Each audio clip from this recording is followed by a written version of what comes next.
Alright, Helldivers, we're back, and today we're talking about the Masters of Ceremony Warbond, and right off the rip, this is not a very good Warbond, as in, let's just put into perspective here. The last Warbond, Borderline, I have not taken off any of those pieces of equipment. The Deadeye, the Talon, the Jump Pack, the Armor, all were just like 10 out of 10 for me, just exactly what I wanted from Helldivers 2. Masters of Ceremony, on the other hand, as soon as I'm done with this video, all this equipment is going to sit in the armory and probably collect dust. Now, is this the most democratic loving Warbond? Maybe, but memes aside, a lot of the equipment here, a lot of the stuff is very underwhelming or mid. So if you're a veteran of Helldivers 2 and you have all the Warbonds, of course you're probably going to get this, but and I'm not kidding about this, if you were missing just one of the other Warbonds, I would prioritize those over this Warbond. And if you are a new player, I would put this on the way back burner, unless there is just something about this Warbond that you absolutely must have, because everything, like I said, is very mid. So right off the rip, that's my impressions of the Warbond. Now the rest of the video, we're going to be going over each piece of the new equipment, and kind of like how did I reach my conclusion here. So if you're going to stick around, consider hitting that like and subscribe button, and yeah, let's get into it. So starting off, let's talk about the primary weapon, and that is the Amendment. Now the Amendment is a marksman rifle, and it has light penetration ammunition, and that was basically what I said would be the determining factor about how much I like this weapon when I reviewed the trailer for this for Masters of Ceremony. And so yeah, the light penetration kind of puts a real damper on this weapon for me. Now, other than that, it does have a bayonet, and it does come with a burst fire. So those are some good things. Another bad thing about this weapon is, I don't know if we can consider this bad or not, but we just got weapon customization, and this thing only comes with scopes and a paint job. So as far as leveling this weapon up, not really that desirable. Now, do I think the Amendment is bad? No, I think this is definitely more in the mid category, very similar to the Diligence.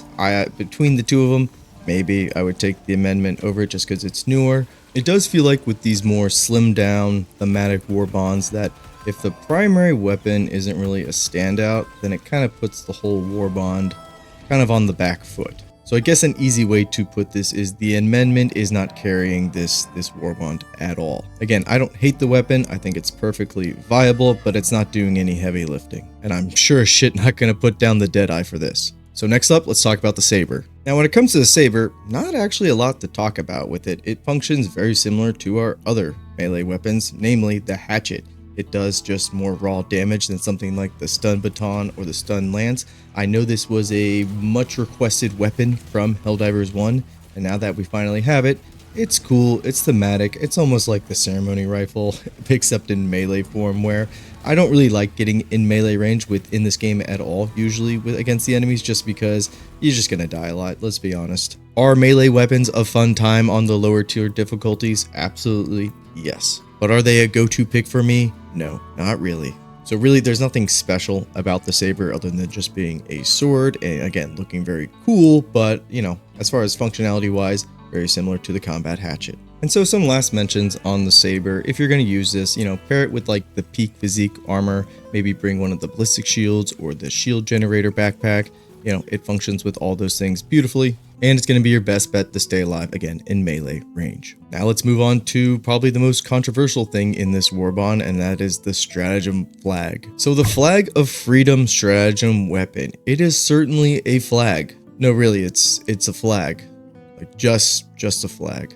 You'd think if we were playing a game like, I don't know, Space Marines 2 or something like that, a flag would do like a morale boost for everybody. And maybe it actually does do a morale boost, you know, in spirit. But actually functionality wise in game, yeah, it's just a spear essentially that you can plant on the ground. Now it does actually do some heavy penetration. Like for instance, the front of a charger, the leg, not the head, the leg, this thing will actually do damage to. So there's something. It does work with a ballistic shield, but again, this is a stratagem weapon, and so it's taking up one of those 4 slots to be a melee weapon. Yeah. Okay. Now, do I hate the Flag of Freedom? Well, in that sentence, no, I love the Flag of Freedom. Do I like the flag stratagem spear thing? No, I do not. This is an absolute waste. Outside of doing videos or just funny things with like friends, this thing is definitely going to be just completely forgotten about. People are going to play around with it for a week tops, and then I got a feeling you're never going to see this stratagem again. And that's just a god honest truth. Earlier in the video, I made that statement about, the primary weapon needing to be really good for a Warbond to feel like it's worth it. Well, if you're going to put a stratagem in the Warbond and that's not good, oof. Again, we're just going down and down and down as far as the quality of this Warbond, and hopefully you guys are seeing why.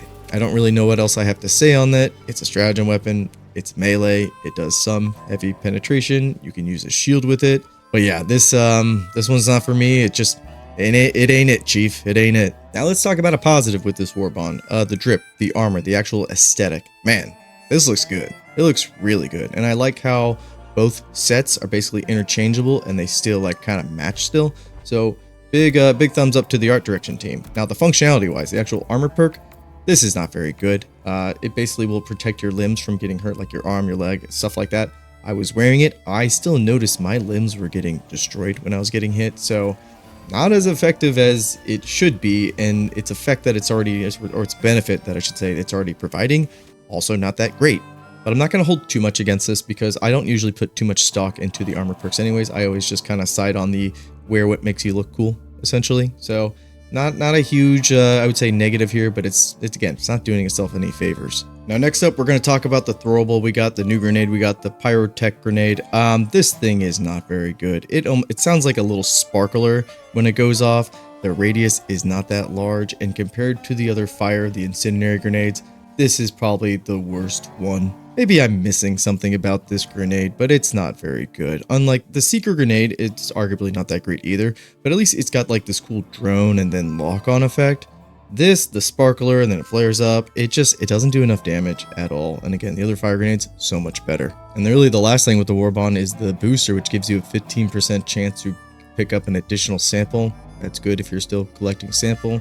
Again, not something I'm running to the superstore to get this Warbond for though, so Now lastly, just some miscellaneous things. If you've been playing, you've probably noticed that the amount of stratagems people have been throwing have been absolutely bananas. And it's a lot of fun at first, but then it starts crashing games over and over and over. So like it's really, really annoying, especially when you're on a long mission and you're near the end towards extracting and somebody throws down 30 barrages and then just crashes the entire game for everybody. So I understand the fact that it's fun and it is goofy, but the game still needs to function, and so they're going to have a hot fix for that tomorrow, so the game integrity will be restored. So big thumbs up there. And I missed it in the last video, but the Superstore has now been updated where it has everything that's been on the Superstore. It's all at once. It's no longer rotating. Now the Killzone crossover has not come back, so that's the only thing that's really missing, but everything else should be there now. And other than that, yeah, that's the video, Helldivers. Sorry for it being a little bit of a downer video, but I'm just giving my honest thoughts on it. Please do let me know how you guys are enjoying the Warbond, and maybe if you were on the fence about it, maybe I saved you 1,000 super credits, who knows? But anyways, next video will be on weapon customization and what I think you should prioritize, because when you're leveling these weapons, when you hit around level 20, you do hit a little bit of a grind wall. So again, don't want you guys to be wasting your time basically leveling weapons that I don't think are necessarily worth it. So until then, Helldivers, peace and take care.